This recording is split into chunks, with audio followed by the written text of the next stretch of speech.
ग्राह्य धरली जाणार आहे।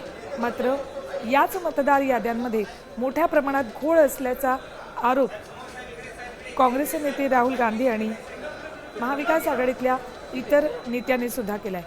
त्यामुळेच निवडणूक प्रक्रिया पारदर्शक पाडली जावी, या मतदार याद्यांमधून बोगस मतदारांची नावं वगळली जावी, यासाठी म्हणून महाविकास आघाडीच्या शिष्टमंडळासोबत मनसेचं शिष्टमंडळही सहभागी झाले।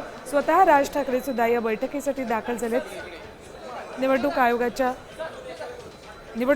कार्यालयामध्ये चोक्कलिंगम यांची भेट हे सगळे नेते घेणार आहेत।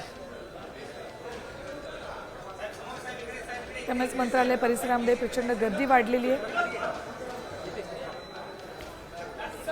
उद्धव ठाकरे, राज ठाकरे, आदित्य ठाकरे, काँग्रेसकडून वर्षा गायकवाड, बाळासाहेब थोरात, शरद पवार, जयंत पाटील, शेकापचे जयंत पाटील, शेतकरी नेते अजित नवले,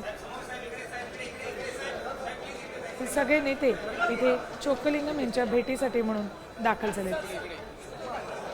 लोकशाही बळकट करण्यासाठी म्हणून निवडणूक प्रक्रिया ही पारदर्शक असणं अत्यंत आवश्यक आहे। मात्र याच निवडणूक प्रक्रियेमध्ये मोठ्या प्रमाणात घोळ होत असल्याचा आरोप महाविकास आघाडीनं केला आहे।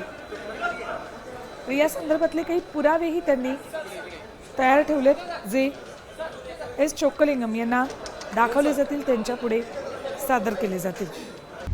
आता isakal.com आहे देशातील नंबर 1 ची मराठी न्यूज वेबसाईट। प्रत्येक अपडेटसाठी isakal.com ला नक्की भेट द्या।